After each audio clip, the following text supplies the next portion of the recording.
Olá, pessoal! Se você chegou até aqui, é porque você está interessado no concurso da Câmara dos Deputados para o cargo aí de analista legislativo da área de material e patrimônio. Então, fica aqui comigo que em um minuto ou um pouco mais eu vou te passar várias dicas práticas de como você tirar nota 10 na prova discursiva e já na sequência vamos resolver uma questão inédita de tema quente aí para o seu cargo no próximo concurso.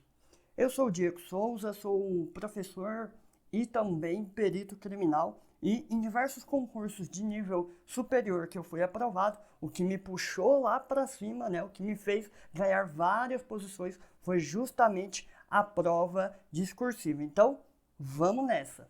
De início, eu gostaria de reforçar contigo a importância da prova discursiva para o cargo de analista da Câmara dos Deputados. Você já deve ter notado aí, a divisão de pontos entre prova objetiva e prova discursiva. Até parece, muitas vezes que a prova discursiva vale muito pouco, mas vamos pensar aí num ponto de corte em torno de 80%, fazendo essa conta e considerando, que não é tão difícil chegar perto da nota máxima na prova discursiva, então a prova discursiva deve valer entre 20% e 22% de toda a sua pontuação, que vai definir a sua aprovação ou não e, em sendo aprovado, definirá a sua colocação. Então veja que é uma importância grande para a prova discursiva que poderá sim, ajudar você a ganhar muitas posições se você se preparar de forma estratégica, se você treinar bastante também para a prova discursiva. Mas vamos lá, sem demora, para as dicas prometidas para essa tão sonhada nota 10.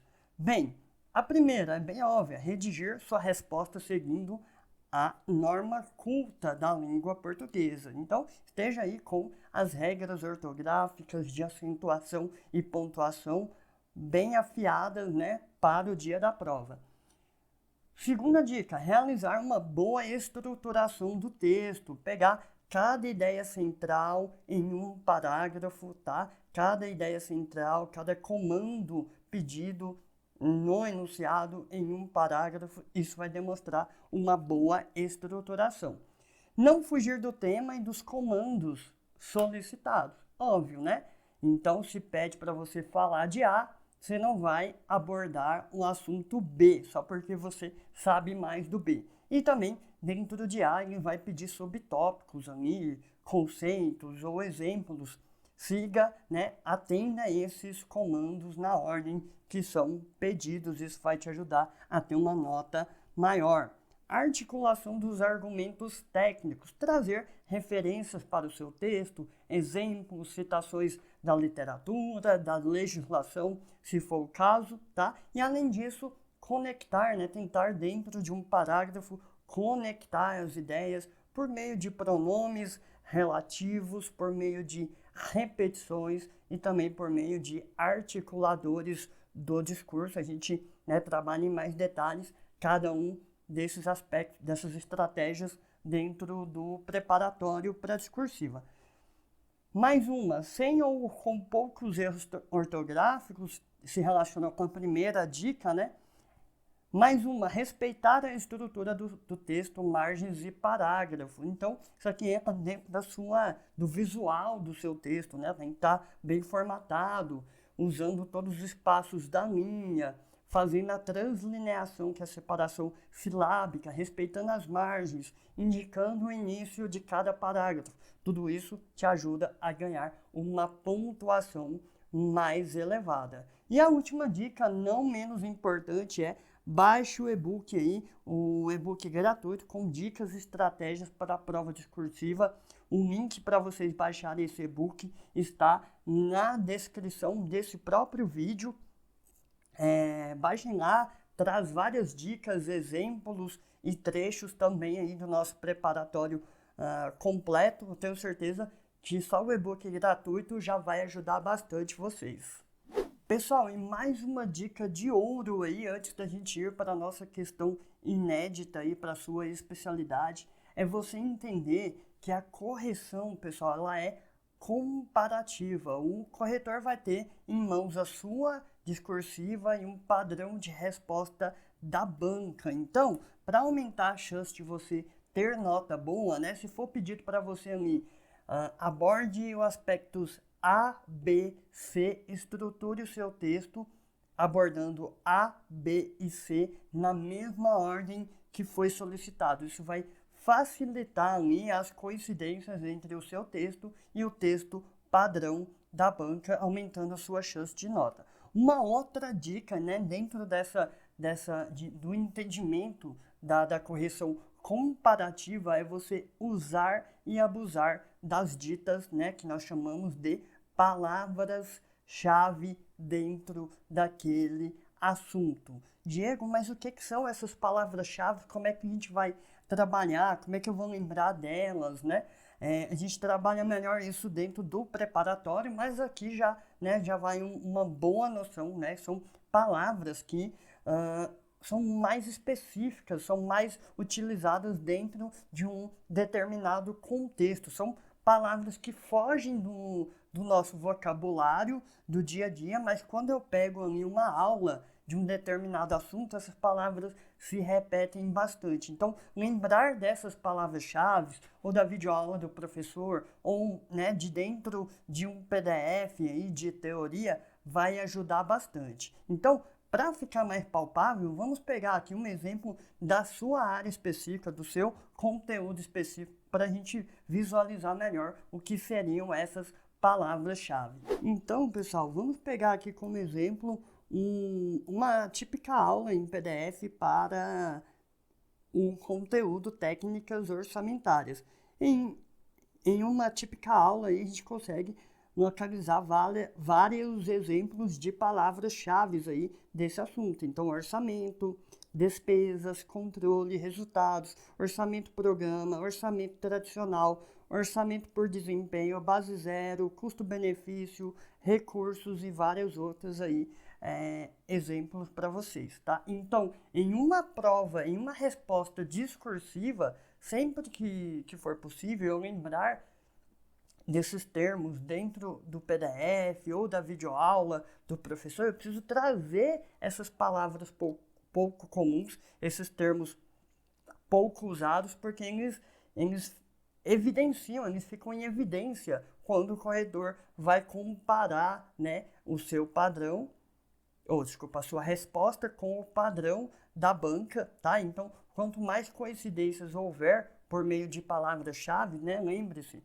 a correção ela é comparativa, maior será a sua nota. Para trazer uma outra abordagem, né, de palavras-chave, fazendo análise aqui estatística de frequência de palavras dentro desse mesmo PDF, né, que eu analisei de técnicas orçamentárias, a gente obteve essa nuvem de palavras aqui, ó, aonde quanto maior a palavra, né, maior a frequência dela. Então veja que o orçamento é disparado, por motivos óbvios, a palavra que mais aparece nessa aula: planejamento, controle, recursos, técnicas orçamentária, muito vem, né, de orçamento, programa, que mais aqui, ó, tradicional, base e várias outras palavras-chave. Então, uma outra abordagem para vocês lembrarem aí, né, da estratégia das palavras-chave. Beleza?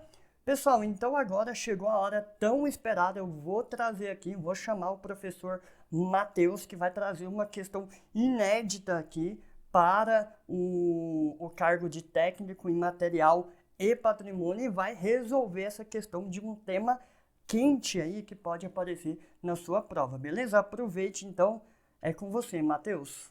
Bom dia, boa tarde, boa noite, não sei a hora que você está assistindo, mas hoje vamos tratar de uma questão discursiva falando sobre dispensa de licitação, especialmente a respeito de um caso que difere bastante da antiga lei para a nova lei de licitações. Meu nome é Matheus Araújo, sou professor aqui de discursivas de Direito Administrativo, em especial aqui no Científica Concursos, e é um prazer conversar um pouco contigo. Essa questão aqui que você já está vendo aí no slide fala um pouco a respeito de uma situação de manutenções de veículos, tá? Então, um funcionário de um órgão precisa fazer uma manutenção de veículos no valor de R$ 7.500. O problema é que o órgão já fez, durante o período ali de um ano, né, durante o ano ali, o ano corrente, já fez essas licitações desse objeto. Então, o órgão, a entidade já fez outras licitações daquele mesmo objeto, a saber, manutenção de veículos, no valor que excederia R$ 100.000.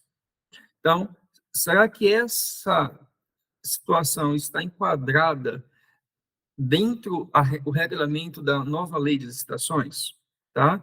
Então, nós vamos conversar um pouco sobre isso e note que eu faço aí 3 perguntas nessa questão. Nós temos nessa questão 3 perguntas para respondermos e eu gosto de utilizar uma característica assim, cada parágrafo responde a uma pergunta.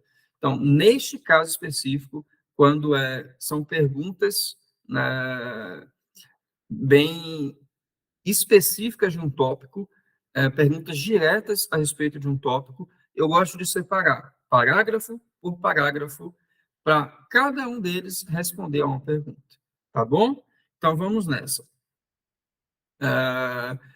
Então, a primeira pergunta. A nova lei de licitação viabiliza a contratação da manutenção de veículos no valor de R$ 7.500 por dispensa de licitação? Agora, eu gostaria de fazer um ressalvo em relação a essa pergunta, porque no caso concreto, eu coloquei a situação de que o órgão já tinha feito por dispensa mais de R$ 100.000, tá? Então, é necessário a gente também tratar desse tópico. Por isso, veja o texto aí do primeiro parágrafo respondendo a este comando. A nova lei de licitações, a lei número 14.133 de 2021, lembrando de colocar aí o artigo de autoridade, né, a fonte de autoridade aí do seu texto, trouxe importantes inovações e atualização em relação às normas anteriores. No que tange à contratação de manutenção de veículos por dispensa de licitação, a referida lei permite a dispensa de licitação para contratações de até R$ 100.000, apesar do limite ter sido ultrapassado. O parágrafo 7º do artigo 75 da referida lei traz uma exceção, pois contratações de até 8.000 de serviços de manutenção de veículos podem ultrapassar o limite estabelecido. Então, assim, você tem até R$ 100.000 para fazer manutenções de veículos, fazer uma dispensa de até R$ 100.000, tá? Mas, se esse valor de 100.000 exceder, aí você pode continuar fazendo por dispensa, mas aí você vai ter um outro limite, que é um limite de R$ 8.000, tá certo?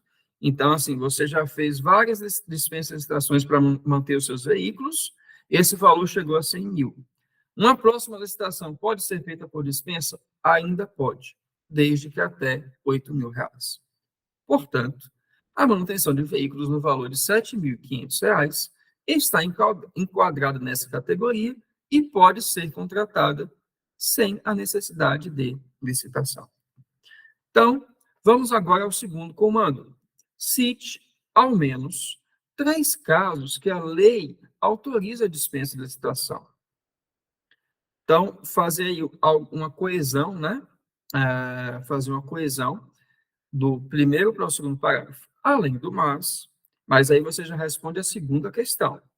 A Lei 14.133 de 2021 prevê situações em que a licitação é dispensável.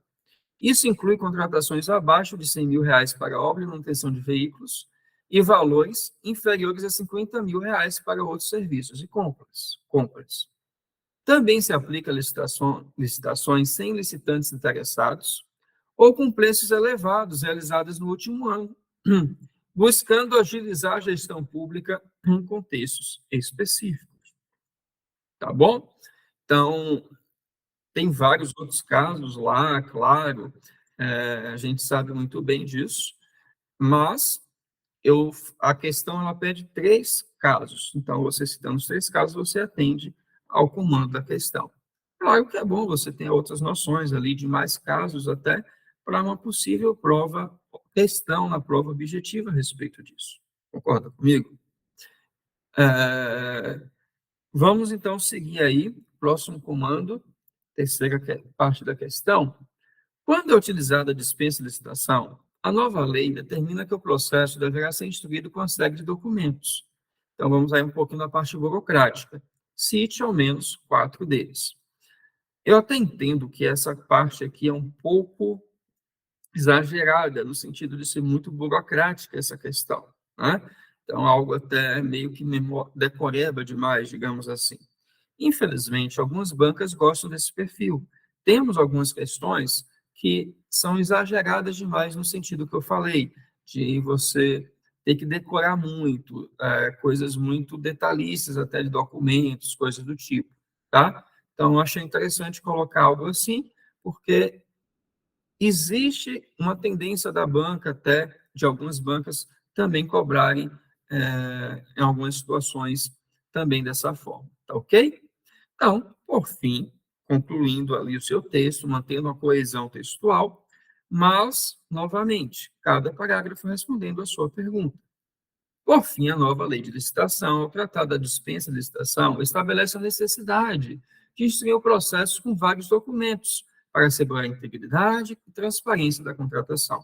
Entre eles, destacamos o documento de formalização de demanda, que pode incluir estudo técnico preliminar, a estimativa de despesa, a demonstração da compatibilidade da previsão de recursos orçamentários e a justificativa de preço.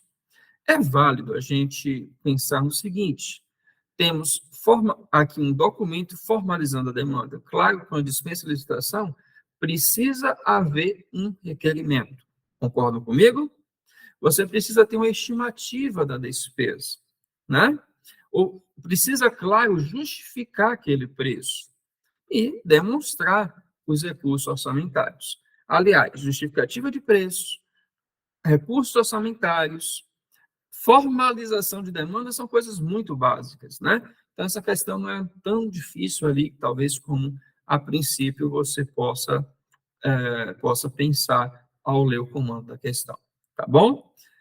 Eu quero, então, concluir aqui essa aula, agradecer aos senhores aí, às senhoras, aos senhores, pela sua atenção. Espero poder ter ajudado, tá bom? Como eu disse, meu nome é Matheus Araújo, eu sou pós-graduado em Auditoria e Contabilidade Pública, e será um prazer te ajudar aqui nessas questões discursivas.